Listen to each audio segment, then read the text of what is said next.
28 mars, Josué chapitre 22, chapitre 23, chapitre 24. Alors Josué appela les Rubénites, les Gadites et la demi-tribu de Manassé. Il leur dit, « Vous avez observé tout ce que vous a prescrit Moïse, serviteur de l'Éternel, et vous avez obéi à ma voix dans tout ce que je vous ai ordonné. Vous n'avez point abandonné vos frères depuis un long espace de temps jusqu'à ce jour. Et vous avez gardé les ordres, les commandements de l'Éternel votre Dieu. Maintenant que l'Éternel votre Dieu a accordé du repos à vos frères, comme il le leur avait dit, retournez et allez vers vos tentes dans le pays qui vous appartient et que Moïse, serviteur de l'Éternel, vous a donné de l'autre côté du Jourdain. Ayez soin seulement d'observer et de mettre en pratique les ordonnances et les lois que vous a prescrites Moïse, serviteur de l'Éternel.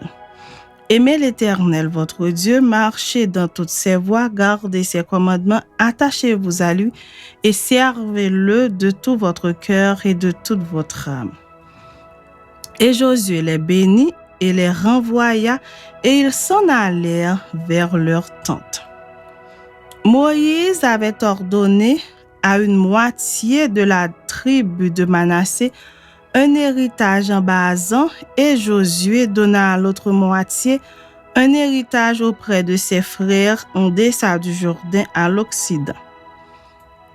Lorsque Josué les renvoya vers leur tente, il les bénit et leur dit, « Vous retournerez à vos tentes avec de grandes richesses, avec des troupeaux fort nombreux et avec une quantité considérable d'argent, d'or, d'airain, de fer et de vêtements. Partagez avec vos frères le butin de vos ennemis. » Les fils de Ruben, les fils de Gad et la demi-tribu de Manassé s'en retournèrent, et après avoir quitté les enfants d'Israël à Silo dans le pays de Canaan, pour aller dans le pays de Galaad qui était leur propriété et où ils s'étaient établis comme l'Éternel l'avait ordonné par Moïse. Quand ils furent arrivés au district du Jourdain qui appartiennent au pays de Canaan, les fils de Ruben, les fils de Gad et la demi-tribu de Manassé y bâtirent un autel sur le Jourdain, un autel dont la grandeur frappait les regards. Les enfants d'Israël apprirent que l'on disait, « Voici les fils de Ruben, les fils de Gad et la demi-tribu de Manassé ont bâti un autel en face du pays de Canaan, dans les districts du Jourdain du côté des enfants d'Israël. » Lorsque les enfants d'Israël eurent appris cela, toute l'assemblée des enfants d'Israël se réunit à Silo pour monter contre eux et leur faire la guerre. Les enfants d'Israël envoyèrent auprès des fils de Ruben, des fils de Gad et de la demi-tribu de Manassé au pays de Galaad, Phiné, fils du sacrificateur Éléazar, et 10 princes avec lui, un prince par maison paternelle pour chacune des tribus d'Israël. Tous étaient chefs de maison paternelle parmi les milliers d'Israël. Ils se rendirent auprès des fils de Ruben, des fils de Gad et de la demi-tribu de Manassé, au pays de Galaad, et ils leur adressèrent la parole en disant, « Ainsi parle toute l'assemblée de l'Éternel. Que signifie cette infidélité que vous avez commise envers le Dieu d'Israël, et pourquoi vous détournez-vous maintenant de l'Éternel en vous bâtissant un autel pour vous révolter aujourd'hui contre l'Éternel? Regardons-nous comme peu de choses le crime de Péor, dont nous n'avons pas jusqu'à présent enlevé la tache de dessus nous, malgré la plaie qu'il attira sur l'assemblée de l'Éternel. Et vous vous détournez aujourd'hui de l'Éternel. Si vous vous révoltez aujourd'hui contre l'Éternel, demain il s'irritera contre toute l'assemblée d'Israël. Si vous tenez pour impur le pays qui est votre propriété, passez dans le pays qui est la propriété de l'Éternel, où est fixée la demeure de l'Éternel, et établissez-vous au milieu de nous. Mais ne vous révoltez pas contre l'Éternel et ne vous séparez pas de nous en vous bâtissant un autel outre l'autel de l'Éternel notre Dieu. Akan, fils de Zérak, ne commit-il pas une infidélité au sujet des choses dévouées par interdit, et la colère de l'Éternel ne s'enflamma-t-elle pas contre toute l'assemblée d'Israël? Il ne fut pas le seul qui périt à cause de son crime. Les fils de Ruben, les fils de Gad et la demi-tribu de Manassé répondirent ainsi au chef des milliers d'Israël. Dieu, l'Éternel, Dieu, l'Éternel le sait et Israël le saura. Si c'est par rébellion et par infidélité envers l'Éternel, ne viens point à notre aide en ce jour.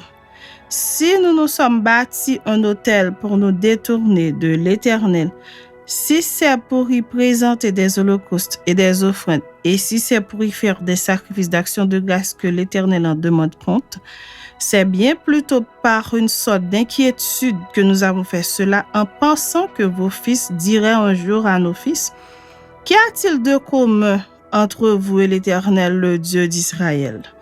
L'Éternel a mis le Jourdain pour limite entre nous et vous, fils de Ruben et fils de Gad.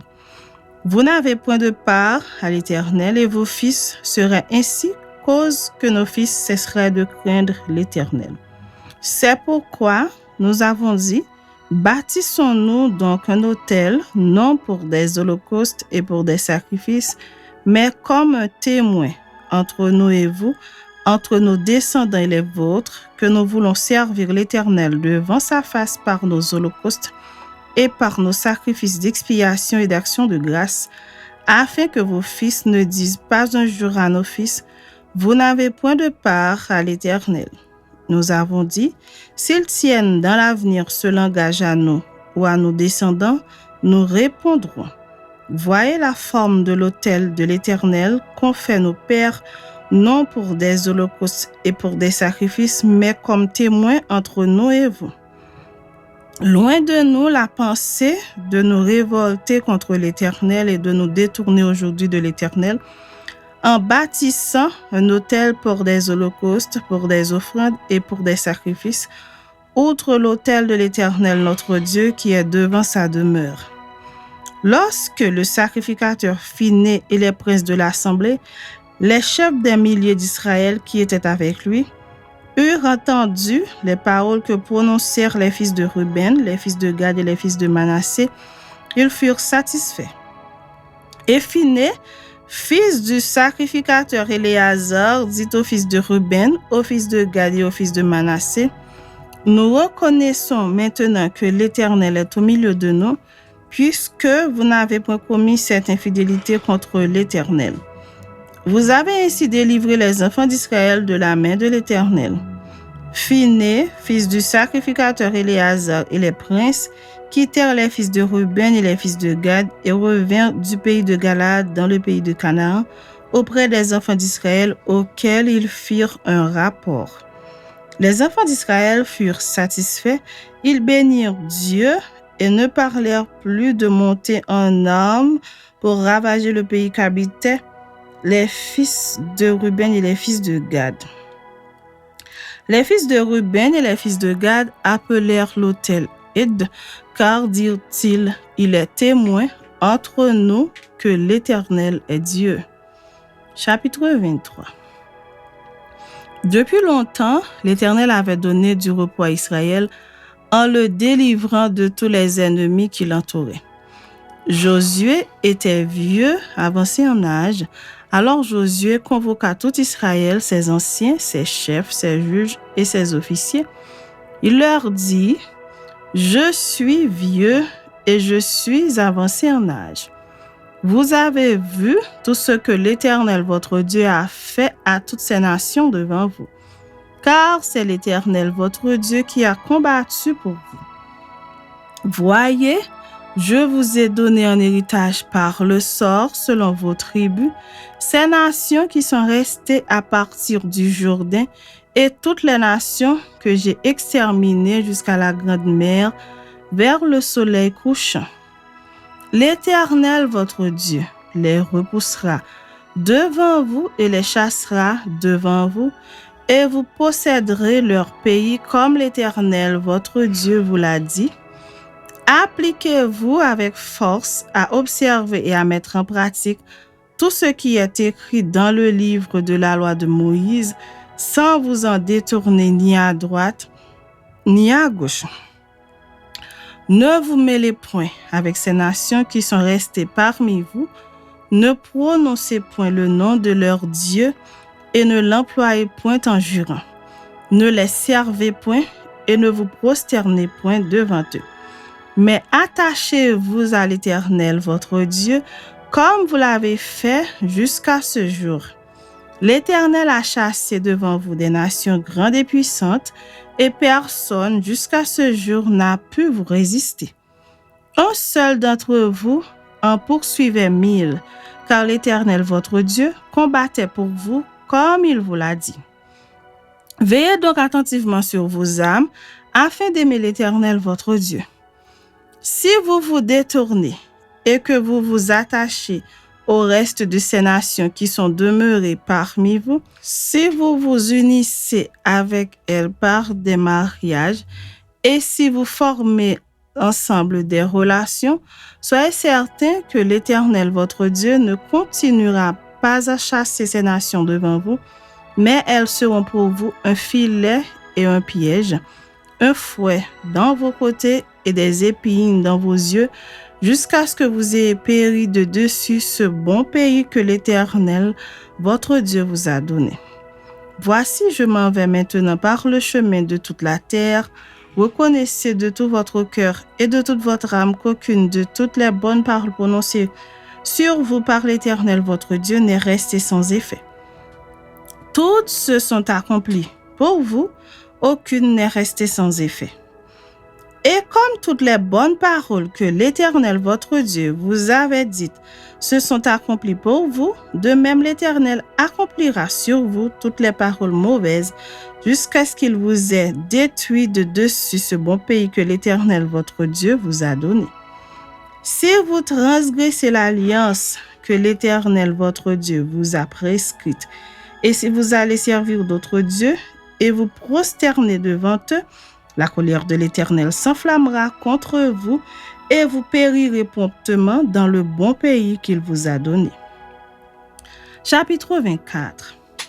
Josué assembla toutes les tribus d'Israël à Sichem et il convoqua les anciens d'Israël, ses chefs, ses juges et ses officiers, et ils se présentèrent devant eux. Josué dit à tout le peuple, « Ainsi parle l'Éternel, le Dieu d'Israël, vos pères, Térak, père d'Abraham et père de Nachor, habitaient anciennement de l'autre côté du fleuve et ils servaient d'autres dieux. Je pris votre père Abraham de l'autre côté du fleuve et je lui fis parcourir tout le pays de Canaan. Je multipliai sa postérité et je lui donnai Isaac. Je donnai à Isaac, Jacob et Ésaü, et je donnai en propriété à Ésaü la montagne de Séir, mais Jacob et ses fils descendirent en Égypte. J'envoyai Moïse et Aaron, et je frappai l'Égypte par les prodiges que j'opérai au milieu d'elle. Puis je vous en fis sortir. Je fis sortir vos pères de l'Égypte, et vous arrivâtes à la mer. Les Égyptiens poursuivirent vos pères jusqu'à la mer Rouge avec des chars et des cavaliers. Vos pères crièrent à l'Éternel, et l'Éternel mit des ténèbres entre vous et les Égyptiens. Il ramena sur eux la mer, et elle les couvrit. Vos yeux ont vu ce que j'ai fait aux Égyptiens, et vous restâtes longtemps dans le désert. Je vous conduisis dans le pays des Amoréens qui habitaient de l'autre côté du Jourdain, et ils combattirent contre vous. Je les livrai entre vos mains, vous prîtes possession de leur pays, et je les détruisis devant vous. Balak, fils de Sippor, roi de Moab, se leva et combattit Israël. Il fit appeler Balaam, fils de Béor, pour qu'il vous maudit. Mais je ne voulus point écouter Balaam. Il vous bénit, et je vous délivrerai de la main de Balak. Vous passâtes le Jourdain et vous arrivâtes à Jéricho. Les habitants de Jéricho combattirent contre vous, les Amoréens, les Phéréziens, les Cananéens, les Essiens, les Girgasiens, les Éviens et les Jébusiens. Je les livrai entre vos mains et j'envoyai devant vous les frelons qui les chassèrent loin de votre face comme les 2 rois des Amoréens. Ce ne fut ni par ton épée, ni par ton arc. Je vous donnai un pays que vous n'aviez point cultivé, des villes que vous n'aviez point bâties, et que vous habitez des vignes et des oliviers que vous n'aviez point plantés et qui vous servent de nourriture. Maintenant, craignez l'Éternel et servez-le avec intégrité et fidélité. Faites disparaître les dieux qu'ont servi vos pères de l'autre côté du fleuve et en Égypte, et servez l'Éternel. Et si vous ne trouvez pas bon de servir l'Éternel, choisissez aujourd'hui qui vous voulez servir, ou les dieux que servaient vos pères au-delà du fleuve, ou les dieux des Amoréens dans le pays desquels vous habitez. Moi et ma maison, nous servirons l'Éternel. Le peuple répondit et dit: Loin de nous la pensée d'abandonner l'Éternel et de servir d'autres dieux. Car l'Éternel est notre Dieu, c'est lui qui nous a fait sortir du pays d'Égypte, de la maison de servitude, nous et nos pères. C'est lui qui a opéré sous nos yeux ces grands prodiges et qui nous a gardés pendant toute la route que nous avons suivie et parmi tous les peuples au milieu desquels nous avons passé. Il a chassé devant nous tous les peuples et les Amoréens qui habitaient ce pays. Nous aussi, nous servirons l'Éternel, car il est notre Dieu. Josué dit au peuple: Vous n'aurez pas la force de servir l'Éternel, car c'est un Dieu saint, c'est un Dieu jaloux. Il ne pardonnera point vos transgressions et vos péchés. Lorsque vous abandonnerez l'Éternel et que vous servirez des dieux étrangers, il reviendra vous faire du mal et il vous consumera après avoir fait du bien. Le peuple dit à Josué: Non, car nous servirons l'Éternel. Josué dit au peuple: Vous êtes témoins contre vous-même que c'est vous qui avez choisi l'Éternel pour le servir. Ils répondirent: Nous en sommes témoins. Ôtez donc les dieux étrangers qui sont au milieu de vous et tournez votre cœur vers l'Éternel, le Dieu d'Israël. Et le peuple dit à Josué: Nous servirons l'Éternel notre Dieu et nous obéirons à sa voix. Josué fit en ce jour une alliance avec le peuple et lui donna des lois et des ordonnances à Sichem. Josué écrivit ces choses dans le livre de la loi de Dieu. Il prit une grande pierre qu'il dressa là sous le chêne qui était dans le lieu consacré à l'Éternel. Et Josué dit à tout le peuple: Voici, cette pierre servira de témoin contre nous, car elle a entendu toutes les paroles que l'Éternel nous a dites. Elle servira de témoin contre vous, afin que vous ne soyez pas infidèles à votre Dieu. Puis Josué renvoya le peuple, chacun dans son héritage. Après ces choses, Josué, fils de Nun, serviteur de l'Éternel, mourut, âgé de 110 ans. On l'ensevelit dans le territoire qu'il avait eu en partage à Timnath-Sérak, dans la montagne d'Éphraïm, au nord de la montagne de Gaash. Israël servit l'Éternel pendant toute la vie de Josué et pendant toute la vie des anciens qui survécurent à Josué et qui connaissaient tout ce que l'Éternel avait fait en faveur d'Israël. Les os de Joseph, que les enfants d'Israël avaient rapportés d'Égypte, furent enterrés à Sichem dans la portion du champ que Jacob avait acheté des fils de Hamor, père de Sichem, pour 100 késitas, et qui appartint à l'héritage des fils de Joseph. Éléazar, fils d'Aaron, mourut, et on l'enterra à Gibéat Phiné, qui avait été donné à son fils Phiné, dans la montagne d'Éphraïm.